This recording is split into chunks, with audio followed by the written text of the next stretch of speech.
Assalomu alaykum. Bugun sizlar bilan arka fasonni bichilish texnikasini noldan ko'rsataman. Bu yerda siz to'liq matoni bichilishi, tikilishi, ilinish jarayonigacha ko'rasiz. Bu yerda asosiy maqsadimiz tul etagidagi vishivkani arkaga tushirish. Shuning uchun tulimiz etagidagi vishivkani bir tekisda 2 qavat qilib to'shab olamiz. Bizlarga hozir tikadigan razmerimiz uzun tarafi 1.90, o'rtasi 1.50 va karnizimiz 2 metrga bichiladi. Joy uchun men 6 metr mato oldim. 6 metr matomizni 2 qavat qilib to'shab olamiz. U tarafi buklov tarafi, bu tarafi mana kesilgan joyi. Mana shu joydan etak qismidan bir xil qilib 1.90 uzunlikni o'lchab olamiz. Albatta bunda o'chadigan ruchkadan foydalanamiz. Bilasiz, bu dazmol qilinganda o'zi o'chib ketadi. Vishivkamizni pastki qismidagi har bir gulni uzun joyidan 1.90 ni yuqorida chizib belgilab olamiz. Erinmasdan har bir pardani o'lchashda gulni vishivkani eng uzun joyiga qo'yib o'lchaysiz. Ko'pchilik parda bo'yini o'lchashda yuqoridagi vishivkani ustidan kerakli bitta santimetrda ushlab kesib olishadi.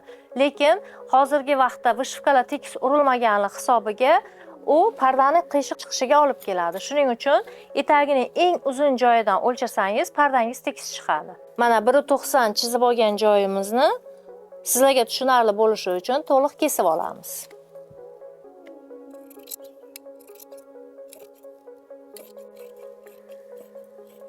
Mana pardamizni 1.90 qilib kesib oldik gulidan. Endi o'rtadagi arkani chiqaramiz. U uchun buklangan joydan 1.50 ni belgilab olamiz. Chunki bizlarning arkamizning eng kalta joyi 1.50. Bizlarning o'lchovimizda o'rta qismi 1.50 bo'lganligi uchun biz 1.50 belgiladik. Sizda balkim 1.20 bo'ladi, balkim 1.30, balkim 1 metr. O'sha kerakli razmerni siz buklov tarafidan pastdan yuqoriga belgilab olasiz. O'rtani 1.50 belgilab oldik. Endi yonboshdan 45 cm olib tashlaymiz. Mana kesilgan tarafimizni yuqori qismidan 40 cm da belgilab olamiz va bu 40 ni pastga tutashtiramiz. Mana biz 40 belgilagan joyimiz o'sha 40 cm ga pastni eng uchidan boshlab chizib olamiz. Belgilab chizib olgan joyimizni kesib olamiz.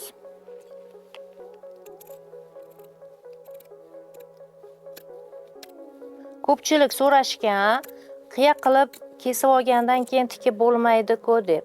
Lekin hozir sizlarga tikib ko'rsataman. Bemalol tekis qilib tikib olsangiz bo'ladi.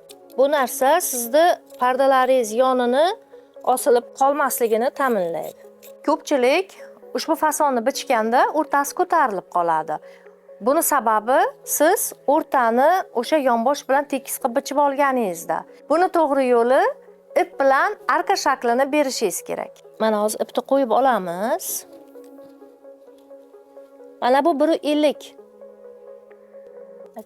Mana bu 1.50 joyiga ipni qo'yamiz. Esingizdan chiqmasin, ipni mana bunday tekis holatda qilib arka bichmaysiz. Bu sizda arkani o'rtasini ko'tarilib qolishini olib keladi. Shuning uchun ipni bosh qismini, o'rtani ko'proq tekisroq olasiz. Bir tekisda olib, undan keyin ozginadan arkani ko'tarib borasiz.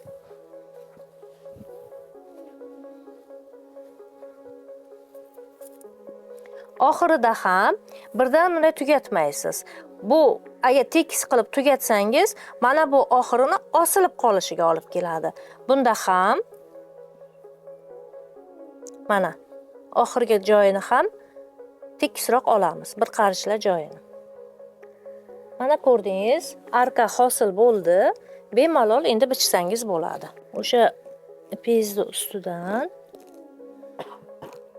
belgi qoldirib chizib olasiz. Mana bosh qismi tekis olinadi. Shuni hisobiga arkangiz tumaloq shaklda beradi.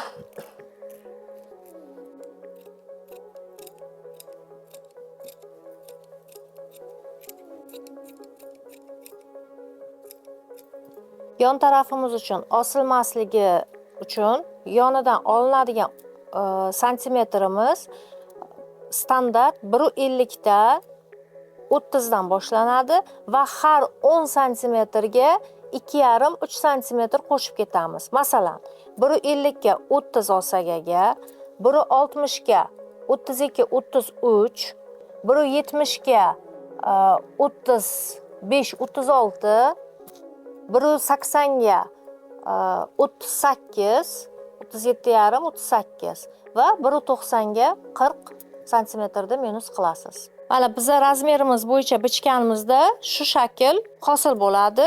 Endi buni tikish jarayoniga o'tamiz. Hozir yon taraflarini qaytarib olamiz va yuqori tarafiga korsajimizni tikib olamiz. Mana yon taraflarini 3-3 santimetrdan qaytarib tikib olamiz.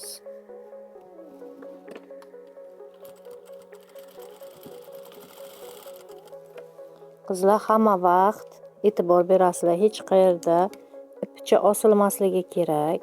Bu sizlarni ishlaringizni sifatini ko'rsatib beradi.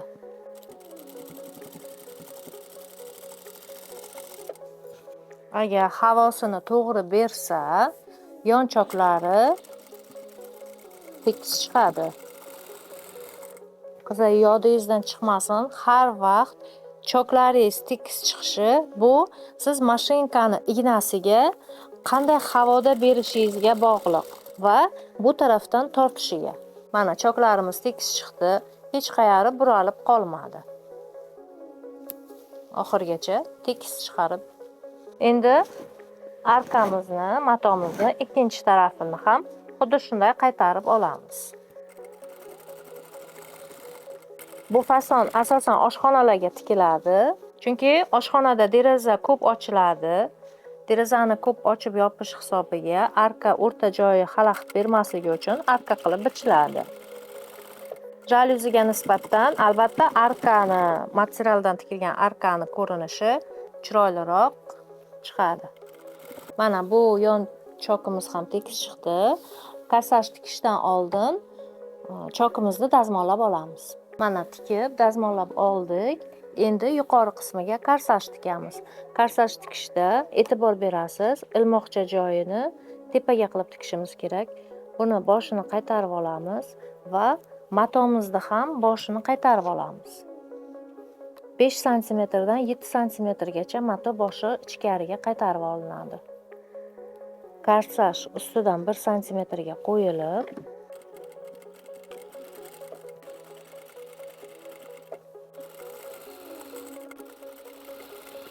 hamma vaqt tikish jarayonida mana bu chokingizni tortasiz.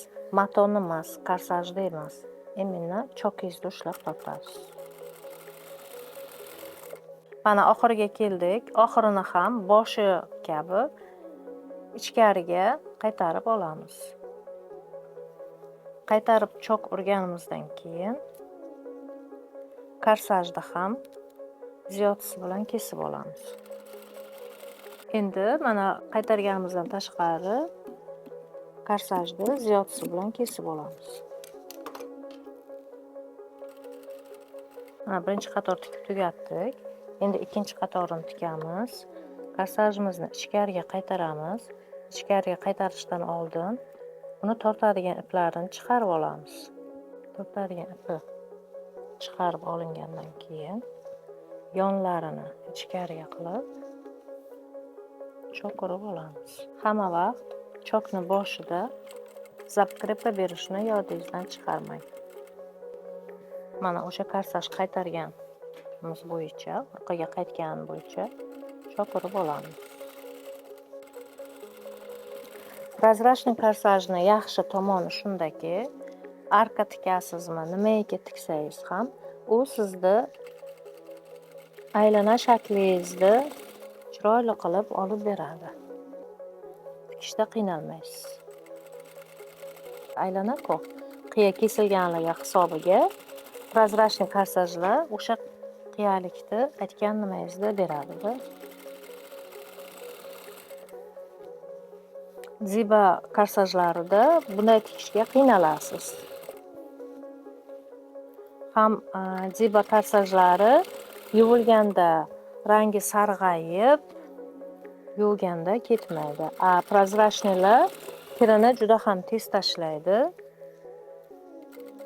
Yuvganda yana oppoq holatga keladi. Mana buni ham oxirgi joyi qismini ichkariga qaytaramiz. Qaytarishda bu qiya bo'lganligi uchun bu yonni ham o'shanga moslab qaytarib olamiz. Mana bir tekisda bo'lib qaytdi va korsajlarni tikkan vaqtimizda ipini tortganimiz hisobiga mana bu yuza qismi chiroyli turishi uchun o'rtasidan yana bitta strochka urib olamiz.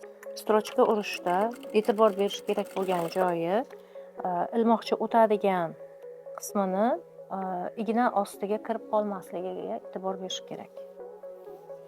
Va bu tarafdan mana bu tortiladigan ipni ushlab qolmasligi kerak. Mana ip tortiladigan joyi va ilmoqcha o'tadigan joyi. Shunday strochka berasizki, ikkovini o'rtasidan ketishi kerak.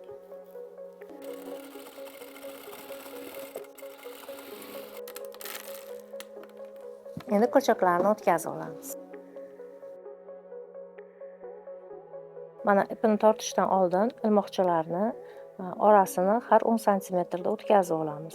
Buni ipini tortgan vaqtimizda bu 10 santimetrimiz bir-biriga yaqin, 3-4 santimetr bo'ladi. Ilmoqchalarni o'tkazib korsaj tortish vaqtida korsajni ikki tarafdan ushlab yoki mana bu boshni biron narsaga boylab turib tortasiz. Chunki qo'lda o'zingiz samostoятельно qilgan vaqtingizda mana bu skladkalaringiz chiroyli chiqmaydi. U boshi tortilib turgan vaqtda tortilsa, chimlari juda ham chiroyli bir tekisda chiqadi. Chunki bunda har bitta ip bir xil tortilgan bo'ladi va chimi birdan joylashib ketaveradi. Hozir buni bizga kerakli bo'lgan 2 metr razmerga to'g'irlab olamiz. Mana korsajni tortdik, ipini bizga kerak bo'lgan rovna 2 metrga to'g'irlab oldik. Endi korsajimiz ipini shu joyidan tugunlab olamiz. Ipini mana bitta o'tkazib olamiz va buni aylantirib orasiga solib qo'yamiz. Iplarimiz yonboshda osilib yotmasligi kerak. Mana kosoy kesilgan bo'lsa ham yonchoqlarimiz yonlari tekis turibdi. Bu mijoz uyiga borishdan oldin ilib ko'radigan joyimiz razmerimizga to'g'ri tushdi. O'rta 1.50, yonbosh 1.90, karniz 2 metr. Mana qizlar arka fasonni to'liq bichilish, tikilish jarayonini ko'rib o'rganib oldingiz degan umiddaman. Agar yana biron xil savollaringiz bo'lsa, kommentariyada yozib qoldiringizlar.